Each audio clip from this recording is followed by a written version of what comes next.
आपका स्वागत है इस नए वीडियो में। आज का वीडियो है आपका राष्ट्रीय आंदोलन के महत्वपूर्ण तिथियां पार्ट 2।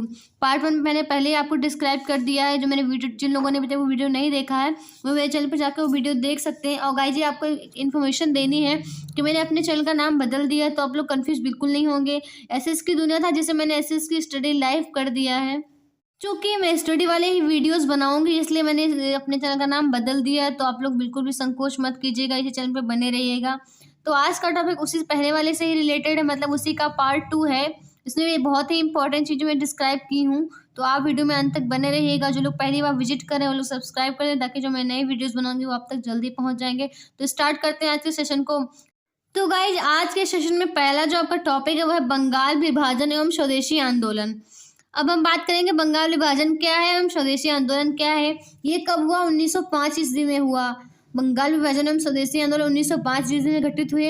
अब हम इसकी पूरी जानकारी एकत्रित कर लेते हैं। तो बंगाल का विभाजन लॉर्ड कर्जन ने 16 अक्टूबर 1905 को किया था। बंगाल का विभाजन लॉर्ड कर्जन ने 16 अक्टूबर 1905 ईस्वी को किया था। इसमें जो ये प्रश्न आता है कि बंगाल का विभाजन लॉर्ड कर्जन ने किया था, ये भी बहुत ही इंपॉर्टेंट है। फिर आता है स्वदेशी आंदोलन का प्रारंभ बंगाल विभाजन के विरोध में किया गया था। यानी बंगाल विभाजन जब अंग्रेजों ने किया तो उसी के विरोध में स्वदेशी आंदोलन किया गया। रविन्द्रनाथ टैगोर ने इसी समय आमार सोनार बांग्ला नामक गीत लिखा था, जो बाद में बांग्लादेश का राष्ट्रीय गीत बना। आपको मैं रिपीट कर देती हूँ। रविन्द्रनाथ टैगोर ने इसी समय आमार सोनार बांग्ला नामक गीत लिखा था, जो बाद में बांग्लादेश का राष्ट्रीय गीत बना। तो आशा करती हूँ कि आपको समझ में आ गया होगा कि बंगाल विभाजन किसने किया था। लॉर्ड कर्जन ने, और 16 अक्टूबर 1905 को किया था। और बंगाल विभाजन के विरोध में ही स्वदेशी आंदोलन चलाया गया था। वाला टॉपिक क्लियर हो गया होगा। आते हैं दूसरे वाले टॉपिक में, मार्ले मिंटो सुधार। अब मार्ले मिंटो सुधार क्या है? तो इसे इंडियन काउंसिल एक्ट भी कहा जाता है। जैसे कि एक इंडियन काउंसिल एक्ट पहले भी पारित हो चुका है, लेकिन इसे भी इंडियन काउंसिल एक्ट कहा जाता है। इस एक्ट द्वारा सांप्रदायिक निर्वाचन पद्धति को स्वीकार किया गया। इस एक्ट द्वारा सांप्रदायिक निर्वाचन पद्धति को स्वीकार किया गया, जो राष्ट्रीय एकता के लिए अत्यंत घातक सिद्ध हुआ। जब सांप्रदायिकता आ गई तो जो राष्ट्रीय एकता है उसमें तो प्रॉब्लम क्रिएट होगी ही। तो वही बताया गया, जो राष्ट्रीय एकता के लिए अत्यंत घातक सिद्ध हुआ, मार्ले मिंटो सुधार। आशा करती हूँ कि आपको मार्ले मिंटो सुधार समझ में होगा। गाइस, आप बस इतना याद रखिए कि किस युद्ध में या किस सुधार में या किस अधिनियम में कौन सी बात कही गई थी, क्योंकि मैटर ये करता सिर्फ आपको प्रश्न का आंसर आना ही मैटर नहीं करता, उसके बारे में और डिटेल्स भी पता होनी चाहिए, तभी आप प्रश्न का अच्छे से उत्तर दे सकते हो। बात करते हैं दिल्ली दरबार की। ये भी इम्पोर्टेंट है, मैंने इसको अपने टॉपिक में रखा हुआ है। दिल्ली दरबार 1911। अब हम इसको अच्छे से जानते हैं कि दिल्ली दरबार है क्या। तो गाइस, बताना चाहूँगी कि लॉर्ड हार्डिंग ने 1911 में दिल्ली दरबार का आयोजन किया था। लॉर्ड हार्डिंग ने 1911 ईस्वी में दिल्ली दरबार का आयोजन किया। इसमें ब्रिटिश सम्राट जॉर्ज पंचम एवं महारानी मैरी ने भाग लिया। 1911 ईस्वी में बंगाल विभाजन रद्द कर दिया गया।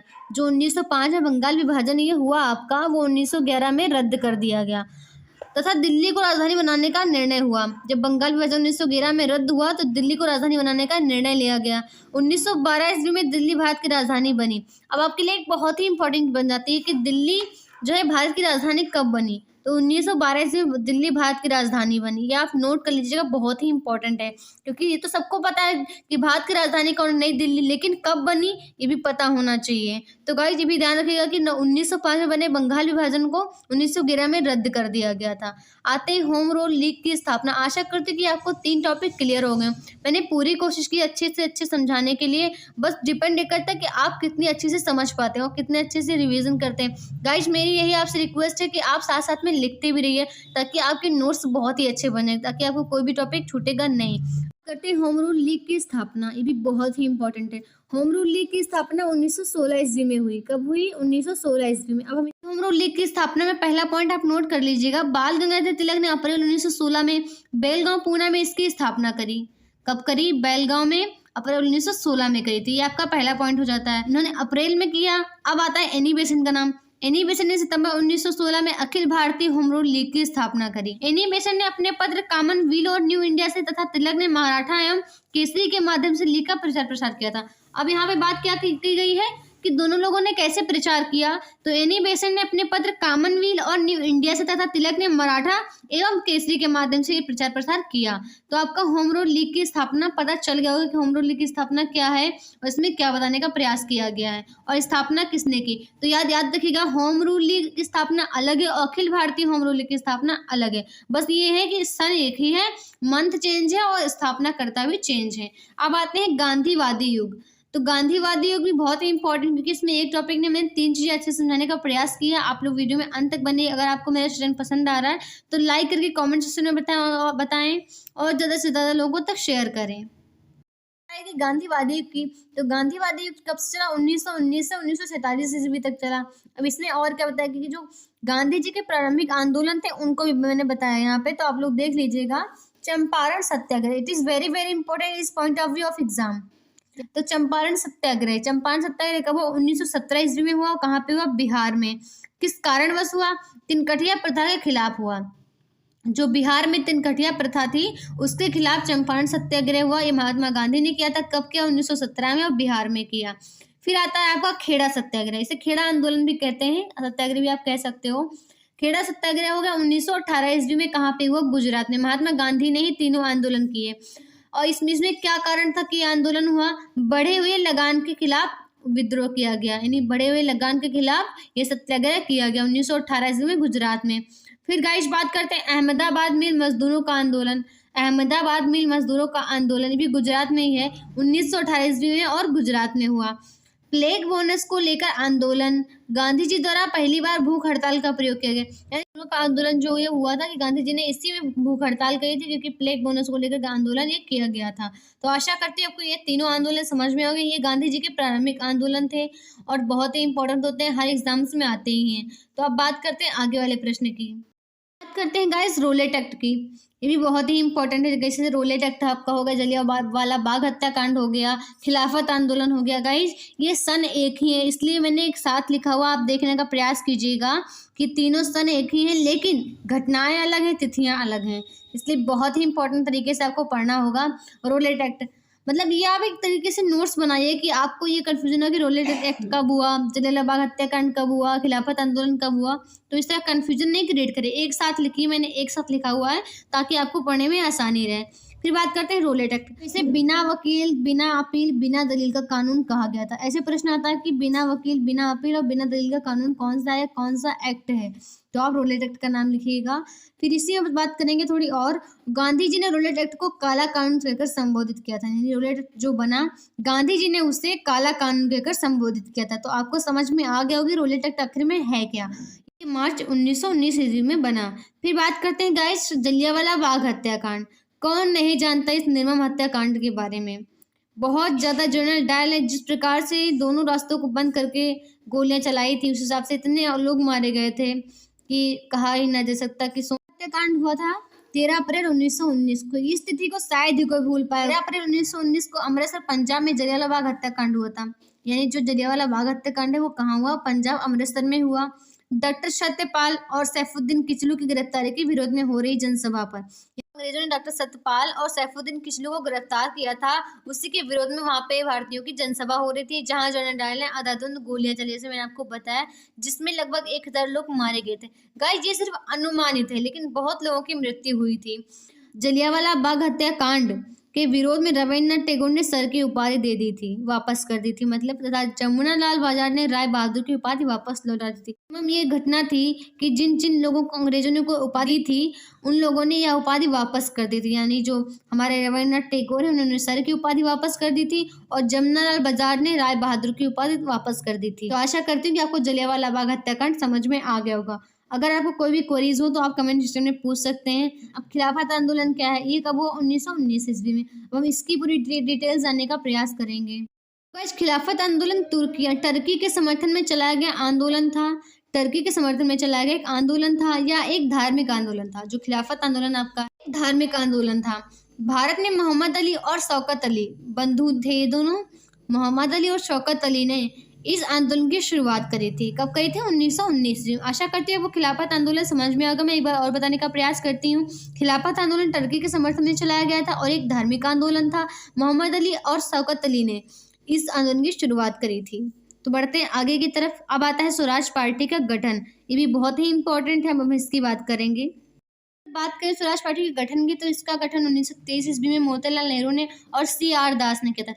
बात करेंगे CR दास कौन है, तो CR दास देश बंधु चित्तरंजन दास हैं। आप स्वराज पार्टी की और चीजें जान लेते हैं। स्वराज पार्टी के सदस्य विठल भाई पटेल को 1925 में सेंट्रल लेजिस्लेटिव का अध्यक्ष चुना गया था। क्या गाइस, तो अब बात करेंगे स्वराज पार्टी का गठन। क्या है स्वराज पार्टी? स्वराज पार्टी का गठन 1923 ईस्वी में किया गया था।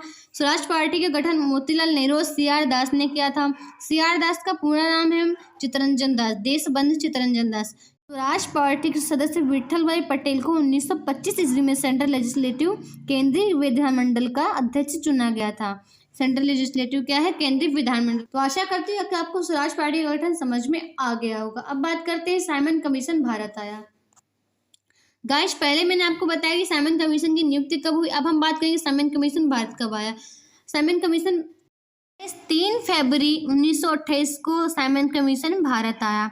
इसके अध्यक्ष सर जॉन साइमन थे, जैसा मैंने पहले भी आपको बताया। इसके अध्यक्ष सर जॉन साइमन थे। साइमन कमीशन में कोई भी सदस्य भारतीय नहीं था, यानी जो 7 सदस्य थे वो सभी ब्रिटिश थे, इसलिए भारतीयों ने इसका विरोध किया था।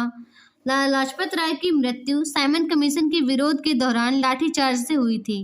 आप लोग ध्यान रखिएगा कि लाला लाजपत राय की मृत्यु कब हुई? जब साइमन कमीशन का उन्होंने विरोध किया। आपका अगला टॉपिक है क्रिप्स मिशन। अब हम बताएं क्रिप्स मिशन क्या है। क्रिप्स मिशन मार्च 1942 में भारत आया था। इसका उद्देश्य द्वितीय विश्व युद्ध के बाद भारतीय संघ की स्थापना करना और डोमिनियन का दर्जा प्रदान करना था। महात्मा गांधी ने क्रिप्स मिशन को एक टूटते हुए बैंक के नाम एक पोस्ट डेटेड चेक कहा था। महात्मा गांधी ने क्रिप्स मिशन को एक पोस्ट डेटेड चेक कहा था, जो कि बहुत ही इंपॉर्टेंट आपके लिए टॉपिक बन जाता है। तो आशा करती हूँ आपको क्रिप्स मिशन समझ में आ गया होगा। अब हम आते हैं भारत छोड़ो आंदोलन पे। क्या है भारत छोड़ो आंदोलन? 9 अगस्त 1942 को भारत छोड़ो आंदोलन प्रारंभ हुआ। महात्मा गांधी ने करो या मरो का नारा इसी समय दिया था। जब भारत छोड़ो आंदोलन शुरू हुआ था, इसी समय महात्मा गांधी ने करो या मरो का नारा दिया था। गांधी जी को गिरफ्तार करके पूना के आगा खां महल में नजरबंद कर दिया गया था, इसी भारत छोड़ो आंदोलन के समय। भारत छोड़ो आंदोलन को स्वतंत्रता की अंतिम लड़ाई भी कहा जाता है। हमारा देश 1947 को आज़ाद हुआ था और ये घटना है 1942 की, इसीलिए भारत छोड़ो आंदोलन को स्वतंत्रता की अंतिम लड़ाई भी कहा जाता है। भारत छोड़ो आंदोलन के दौरान कांग्रेस के अध्यक्ष अब्दुल कलाम आज़ाद थे। भारत छोड़ो आंदोलन के समय कांग्रेस के अध्यक्ष कौन थे? अब्दुल कलाम आज़ाद थे। तो अब आपको समझ में आ गया होगा कि भारत छोड़ो आंदोलन क्या है, किसने शुरू किया और कब शुरू हुआ। 1942 में, 9 अगस्त 1942 को प्रारंभ हुआ। अब बात करते हैं आज़ाद हिंद फौज का गठन। आज़ाद हिंद फौज का गठन 1943 में हुआ, लेकिन इसकी पूरी डिटेल जानेंगे पहले। आज़ाद हिंद फौज का गठन यद्यपि मोहन सिंह ने 1942 में किया था। पहले मोहन सिंह ने 1942 में किया था, परंतु 1943 में सुभाष चंद्र बोस ने इसका पुनर्गठन किया।